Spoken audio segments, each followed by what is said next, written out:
Sasol, an integrated energy and chemicals company at the southern tip of Africa, leads the world in producing liquid fuels from natural gas and coal. A respected global enterprise built on innovation, the company is listed on the Johannesburg and New York stock exchanges and had a market capitalization of $23 billion in 2009. It complements diversified fuel, chemical and related manufacturing and marketing operations with technology research and development, oil and gas exploration and production, and coal mining. A responsible corporate citizen, Sasol adheres to strict safety and environmental standards while addressing the twin challenge of environmental sustainability and affordable, reliable energy for economic development. Boosting economies and improving energy security, Sasol offers exciting opportunities for in-country monetization of natural resources into value-added final products. At its heart, sustaining its competitiveness and success is the proprietary Fischer-Tropsch technology. The company further endeavors to improve process efficiency and reduce carbon emissions.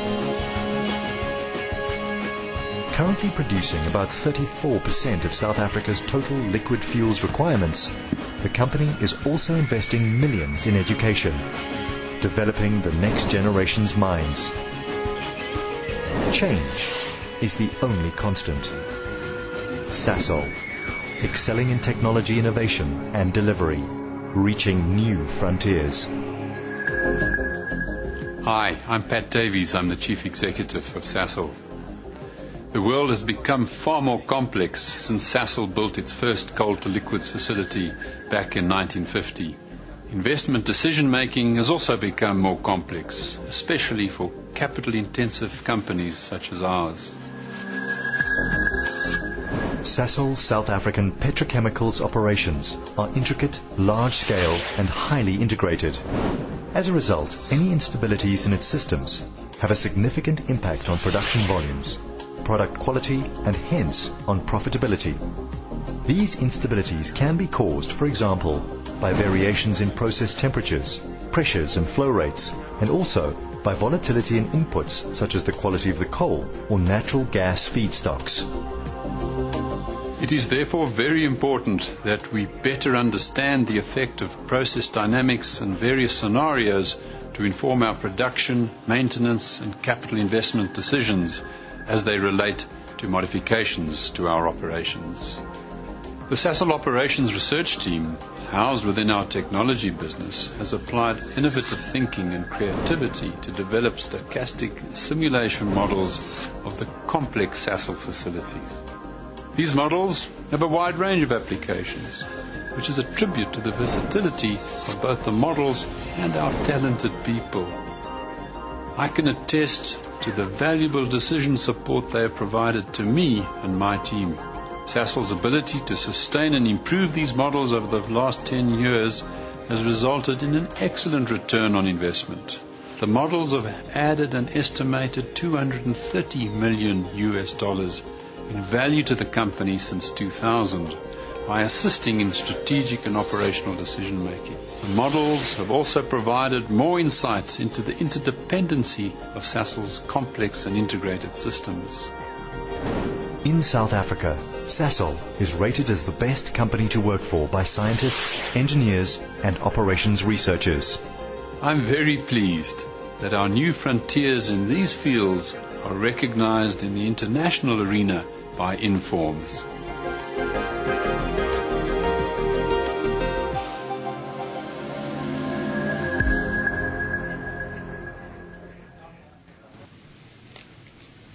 Well, a very good morning to you all. I'm sure today is going to be a wonderful day for all of us. It's less stressful for some of us than others. My name is Hilton Robinson, and I am the manager of the Value Chain Optimization Group within Sasol. As such, I am responsible for operations research within the company. I am, however, a chemical engineer by training, so my presentation will focus on that aspect of our challenges.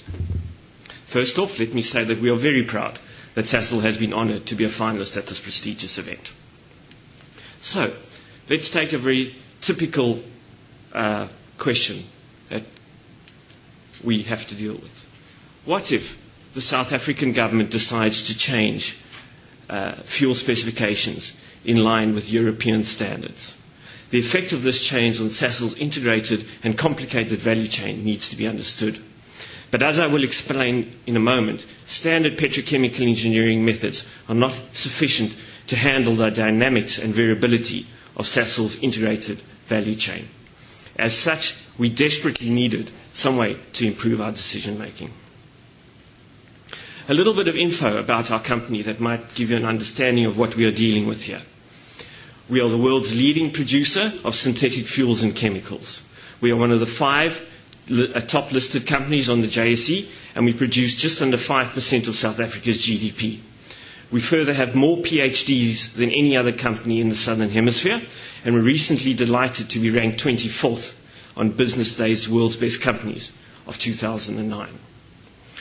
You're going to be hearing a lot about the Sasol Synfuel Secunda complex today.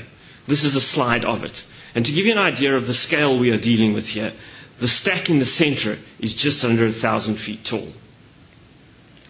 Some further stats regarding the Secunda complex to give you an idea. Its power consumption is just under 1.3 gigawatts, which is 25% of New York City's total consumption. And this being Orlando, I thought it relevant that we can produce a shuttle's launch requirements of oxygen in just under 25 minutes. All of this means we produce 6.7 million gallons of fuel and chemicals each day. We do this using our proprietary Fischer-Tropsch technology, which you heard about in the video. This is a slide of one of our reactors, and we are very proud that we are the only company in the world that has been able to commercialize this technology. Many have tried. We are the only ones who have got it right. A little bit about our coal to liquids value chain. It starts with coal, which we gasify with steam and oxygen in our gasifiers and produce a raw synthetic gas. We further add natural gas, which we import from Mozambique. The gas is purified, and the chemicals extracted are used in the nitrogen, explosives, and pharmaceutical industries. The purified gas is then sent to one of our Fischer-Tropsch reactors. The Fischer-Tropsch reactors react the gas and form a synthetic crude oil.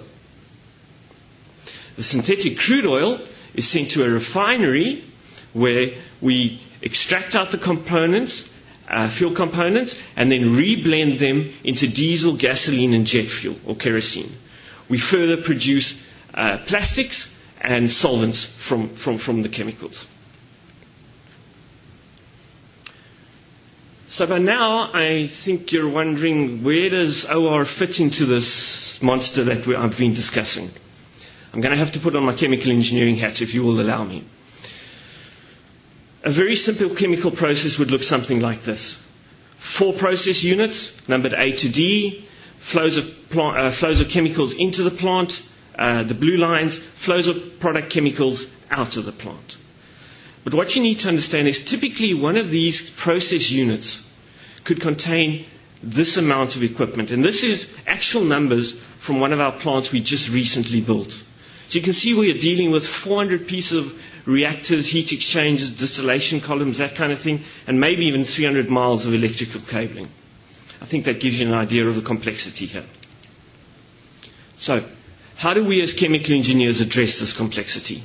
Well, standard chemical engineering assumes steady state. Now, steady state is that all variables are constant over time. It's obviously theoretical and an average-based state, which can never be realized in reality. To explain this concept a little better, some data from one of our actual operating plants. The purple areas are where we were starting the plant up. The blue areas where we had to shut down the plant because of some other failure. The yellow, orangey areas are where we partially throttled back the plants because of a failure, but not a complete failure. But the interesting part for this discussion is the red area to the right. Chemical engineers are going to consider that steady state, although it is very far from steady, and we are talking about at least a 10% variation in that flow out of that plant. So, How do we then deal with this unsteady state in reality? When we design chemical plants, we will add sophisticated control and instrumentation systems. These try to predict and then control what is happening in the flow rates, temperatures, pressures, etc. We will over-design our plants, and I'm sure the engineers amongst you will understand that concept. Okay. We will certainly add buffer vessels between our plants, the effect of this being that any variability from the upstream plant is dampened before it gets into the downstream plant. Last option, we may add bypasses or recycling streams to try and remove the variability from the flows into the plant. And a very last option would be to use flare streams, where you actually burn off the variability. Obviously, not the right way to go. And in fact, in most options, we are going to do all of these and add cost and complexity to the plants that we are dealing with. So, back to the simple flow diagram I discussed earlier. Once I start adding all this equipment, it immediately starts becoming more complicated. And I haven't even included the control systems in this drawing. So, back to my original question. What happens if the South African government does introduce new fuel requirements in line with European standards? We as chemical engineers would need to determine what happens to the plants. We would do this by using mass balance, steady state mass balances. But as I've mentioned, these are average based and do not consider variability and dynamics. We do and will use fundamental chemical engineering models, which can consider the dynamics of the system. But these are fundamental at a thermodynamic and kinetic level, and you cannot possibly use them across a total value chain. And we will use linear programming optimization models. But again, LPs can't handle the dynamics and variability of our total operating facilities. So, Sasol desperately needed a better method to understand and include the variability and dynamics of our plants when taking decisions for smaller and larger capital decisions. Francois Malherbe, one of our top chemical engineers in our company, will now explain this to you from a business perspective.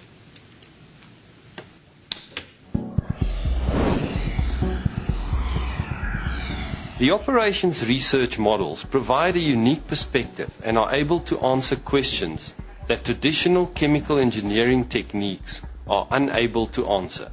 For example, when fuel specifications changed, we had to tweak the whole factory, balance fuel and chemical production to prevent rework, wastage, or flaring.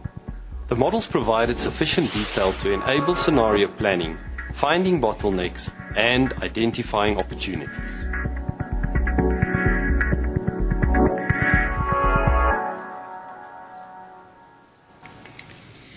Good morning.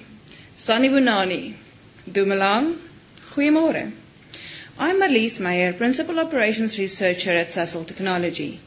In South Africa, we value diversity. We have 11 official languages and my home language is Afrikaans. I will be sharing technical insights on our approach and methodology with you today. There were no off-the-shelf models for Sasol's unique coal-to-liquids process, a complicated process with significant time-based variability. In a culture where average-based approaches were used for problem solving, we found a dynamic, simulation-based solution. We chose discrete event simulation to represent the coal-to-liquids process with its complicated chemistry. This technique is able to capture the complex integration between batch and continuous systems and allows us to reflect the variability over time throughout the facility. To achieve this, we developed our in-house MAS methodology. MAS is modeling operations using stochastic simulation. MAS takes continuous petrochemical systems and considers the flow of liquids and gas as blocks of volume, which can then be tracked throughout the facility at regular time intervals. Interactions between process units are considered in every interval and production is adjusted accordingly. The operations research team has custom developed 3 large simulation models for our biggest business, Sasol Synfuels, and for the related chemical businesses like Sasol Polymers. The gas factory model covers the process from raw materials to the manufacturing of synthetic crude oil. The liquid factory model simulates the refining of the synthetic crude oil and the associated chemical production processes. The fuels blending model blends the different fuel components into multiple grades of gasoline and diesel according to fuel specifications. Together, the three simulation models span the whole coal to liquids value chain from inputs through key steps in the production process to outputs. They can be used independently or in series. We used a number of operations research techniques to build, validate and apply our models. The most significant of these is the plant conceptualization, or the translation of the chemical processes in operations research models. The first step in building our models is understanding. Flow diagrams and operating documents are developed for every plant being modeled. These include rules, characteristics, operations logic and other assumptions about the plant's operations. A final and important step is the validation of our models through comparison with reality and through approval by plant engineers and review. Process information on the plant provides a wealth of data through flow meters and other measuring devices. Remember this slide that was explained by Hilton? This is an example of a single plant or a single stream. We remove the time periods from streams for startups, failures, and shutdowns. These events are then analyzed and reintroduced into the simulation as incidents or events of failures and shutdown, and operation logic in single or multiple process units. These graphs summarize the essential information that for each failure, which are mean time to fail, mean time to repair, and the reduction in production when a failure occurs. This table also shows the shutdown schedule. The remaining data set that we consider to be the natural variation without outside influences is then analyzed and fitted with a distribution that is used as an input into the simulation model.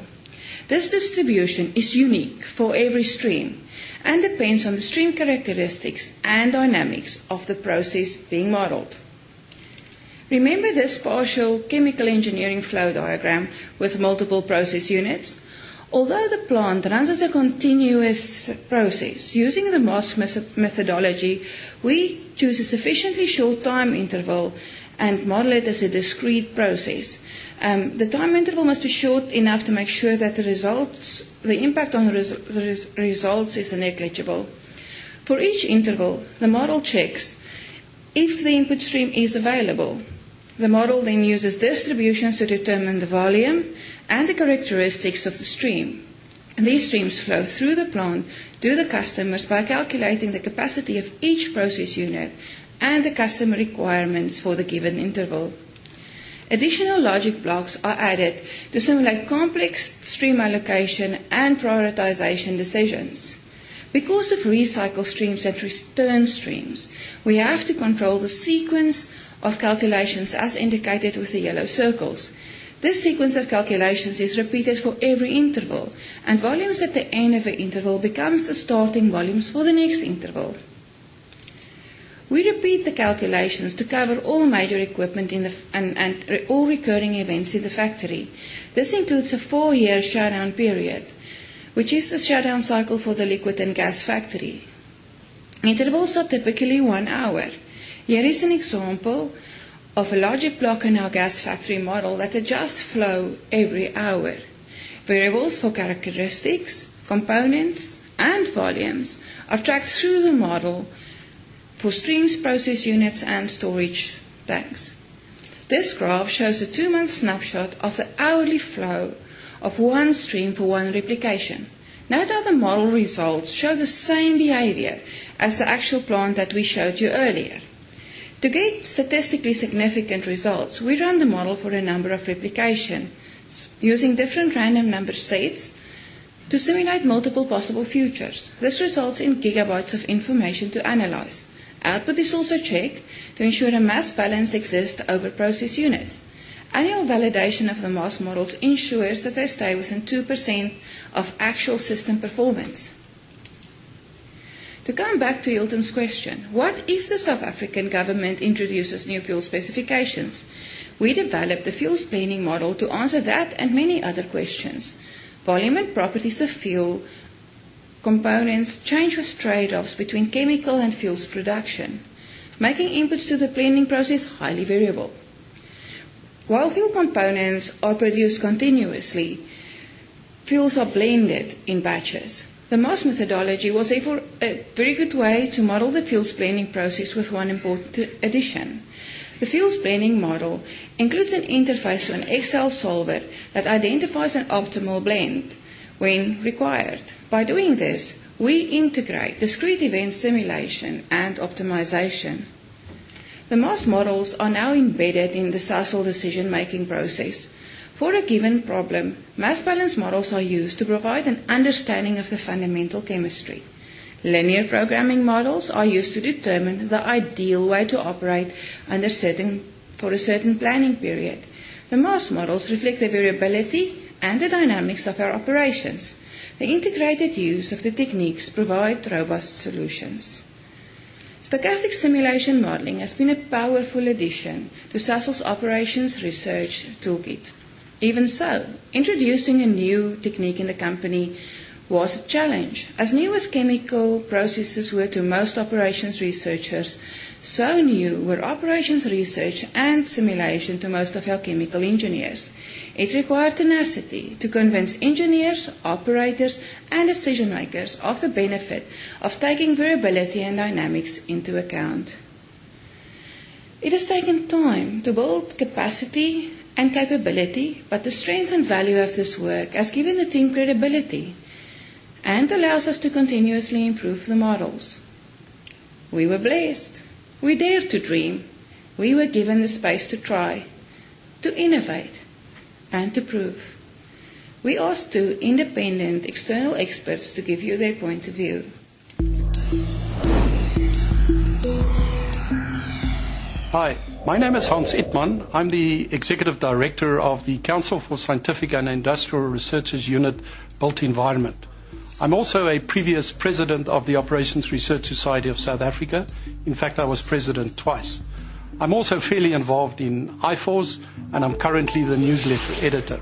The Operations Research fraternity looks up towards Sasol for the high level and the leading edge work that they're doing. South Africa is by far the leading country in Africa. Sasol is one of the companies that competes in the global marketplace.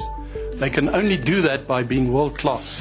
And if you benchmark the Operations Research Group with similar groups internationally, the Operations Research Group can compete with any of them.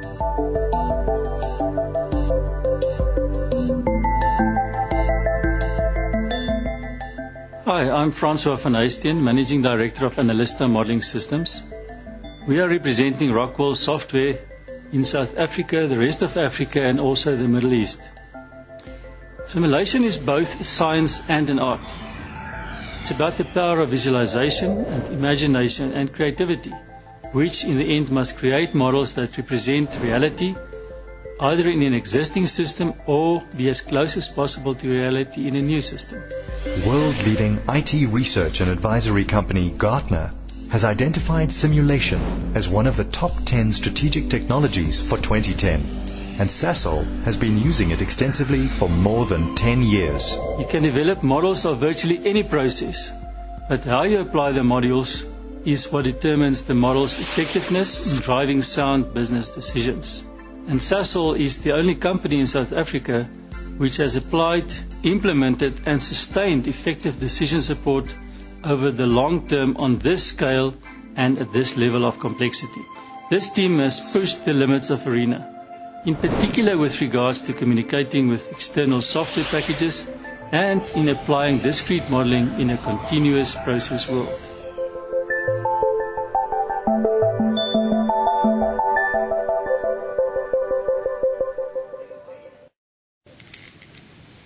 Good morning. My name is Michelle Fisher. I've been a bit of an operations research nomad in my career because I've worked around the world, but I've found a home in Sasol's operations research team. Now, you've just heard that our models and our team are technically strong, But what's more important, though, is that we provide results. The team has an established track record for skillful interpretation and communication of model results to support Sasol's decision makers and to give the company a technological edge over the competition. The MOS models have been used to support many decisions, strategic decisions that focus on high-level, long-term, and multiple businesses, to build business cases and to support planning, and tactical decisions or operational decisions about existing plants, such as rerouting of components for a better mix of products. Ultimately, our advice serves to save capital, prevent loss, and improve production. And I'd like to illustrate that with two examples of our work today. First, a brief look at one of our studies that provided decision support to help improve production. Over the years, throughput at the gas factory decreased, and it was thought that the problem lay in the gasification plant. Plans were developed to upgrade the equipment in this plant, and the gas factory model was used to analyze the base case and the equipment upgrades. And the model showed that the problem was not just in the gasification plant. In fact, there were two other downstream plants, cooling and Rectisol, that also contributed. Additional maintenance plans were developed for them and analyzed using the gas factory model. And here are some of the results. The graph on the left shows the throughput as each maintenance scenario is implemented in succession. First gasification, then Rectisol, and finally cooling. The red line is the target. Note that the model results show that all three maintenance scenarios had to be implemented to reach this target. The reason for this is explained by the graph on the right. It shows the percentage of time each of the plants was the bottleneck in the gas factory. In the base case, both gasification and Rectisol are large bottlenecks. Fixing gasification achieves only half of the required improvement in production because Rectisol becomes the dominant bottleneck. When Rectisol is upgraded, the bottleneck moves to cooling. The MOS model showed the impact of these interactions on overall production and therefore provided really good decision support for this problem. And all three maintenance plans were approved for implementation. The second example I'd like to describe today is one of cost savings, and it serves to answer the question posed at the beginning of our presentation. The government does impose new fuel regulations and fuel specifications. When regulations were imposed to ban leaded gasoline, Sasol had to adapt its operations to produce only unleaded gasoline and in a relatively short time frame. This required changes to fuel components, recipes for blending those components into final products, process units, and infrastructure. Sasol needed to assess the impact of different scenarios on this long and complex value chain that we have. And this was a perfect question for the MOS models. By using the liquid factory model and the fuels blending model, the operations research team was able to identify a feasible solution that prevented off-spec gasoline over the transition period and did not require a new process unit to be built in the refinery and a storage tank for final products, both of which the original engineering plans thought were necessary. The capital savings of $141 million was attributed to the operations research advice alone. But this was not the only advantage of the operations research solution. The storage tank that Sasol had planned to build would have been like one of those larger tanks shown in the photo here. As such, it would have taken up valuable real estate. In addition, storing of petrochemicals has an associated risk. A number of safety factors have to be considered when building and maintaining the tanks. It's safest if you don't have to store your products at all. And in this case, the operations research solution ensured that 9 million gallons of fuel did not have to be stored. The resulting faster turnaround time helped ensure that fuels were available through the transition and into the future. Now, this table shows the second example I just discussed on the first line on capital savings, as well as 3 other projects where the Moss model results were the only reason for the cost savings. The second and third rows are examples where loss of components was prevented. The final project improved plant uptime of critical units, in this case the Fischer-Tropsch reactors, and therefore increased production. Now, these are the benefits directly attributed to operations research and the use of the Moss models, but they are only a handful of the projects we have supported. We work together with teams of scientists, engineers, and operators to provide decision support on many issues. But you don't need to take that from me. Take it from senior management.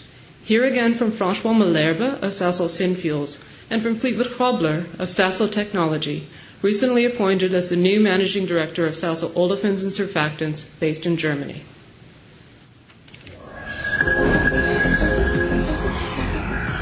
Stochastic modeling has become a great tool in dealing with the dynamic nature of our petrochemical complex. It provides insight into the effect a new plant or a change in an existing plant will have on the existing business model.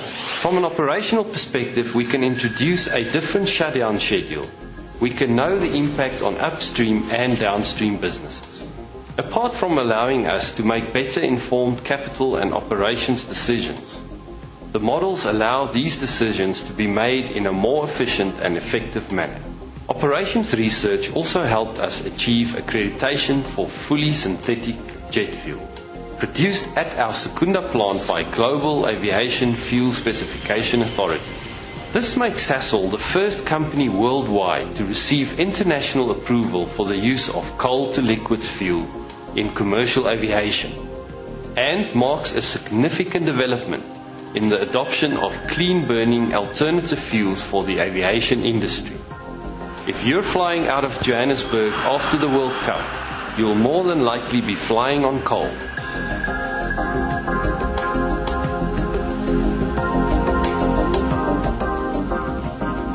As Executive Manager for Business Development and Implementation in Sasol Technology, I'm responsible for projects from pre-feasibility to implementation and startup.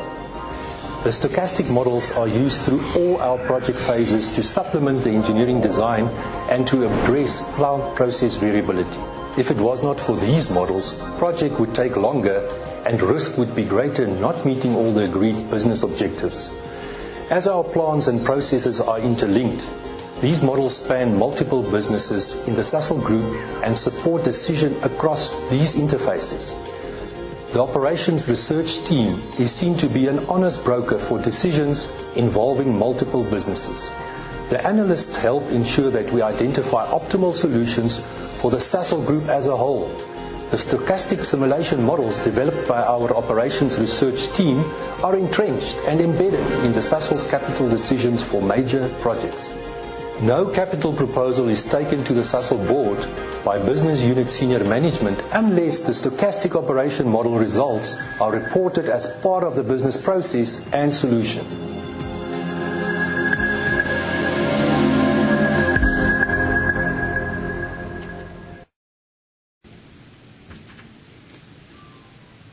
Good morning again from the southernmost country on the African continent, and considered to be by many the cradle of mankind.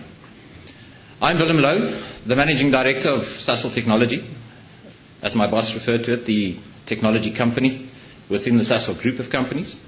And it's a huge honor for us to have been nominated for the Franz Edelman Award.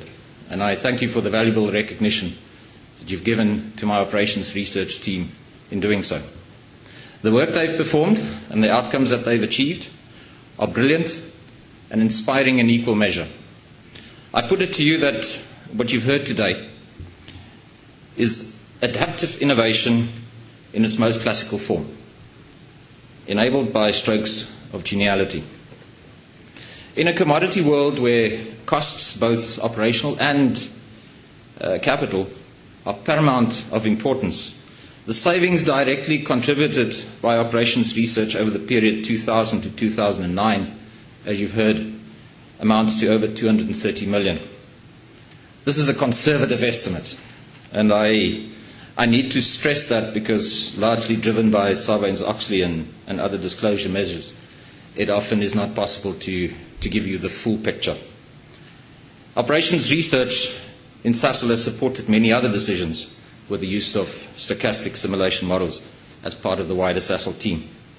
The table that you see on the screen shows the most significant of these projects based on end-of-job costs. And the projects range in size from small to large. The last project on that list, the maintenance of the gasifiers in this table, is the gas factory model example that was discussed.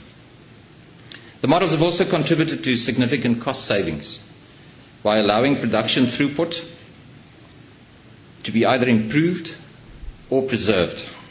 In addition to the quantitative value, the models also provide additional insights. They provide an understanding of complex and integrated systems, helping us to make decisions on how to run our business, and more importantly, also how to change the running of our business.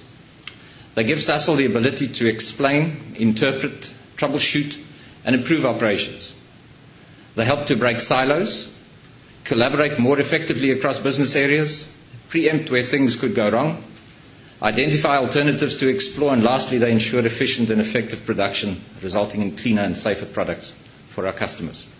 The models have repeatedly proven their value in answering questions and building business cases, and are constantly evolving as new technology emerges and as our understanding deepens and improves. Our operations research team has developed original methodologies and made creative use, I made reference to adaptive innovation, of available tools in modeling Sasol's unique petrochemical production environment. The combination of the gas factory model, the liquid factory model, and the fuels blending model is the world's first discrete event simulation of models of a coal to liquids facility from raw material to final products. In conclusion, the work presented to you has provided a step change for two disciplines in my world. Our chemical engineers can today analyze the dynamics of complex value chains, and our operations researchers now have a proven methodology to dynamically model continuous and batch processes. We believe this work has application in the wider chemical and fuels industries, and it represents a major step forward for operations research in the chemical engineering discipline worldwide. It has given us a better way to do our business. The operations research team is a key player at Sasol. Their models are entrenched in our decision-making processes, and you've heard my colleagues say so. It's difficult to believe that we were able to build business cases and to interrogate them as effectively and as efficiently as we do today before we had these exceptional models. There's no turning back, and we look to pushing the frontiers of the future with great anticipation. Thank you. A great man once said, "It's not answers that change the world, it's questions." Think about it. What if that crazy guy never said, "But can't we do better than a horse and cart?" Or if no one ever asked, "Why can't we harness energy?" What if Socrates never said, If Darwin didn't say, "You guys aren't going to like this, but..." Maybe Einstein was right. Maybe we're only ever one question away from that next big step. So let's start with a little one. What if?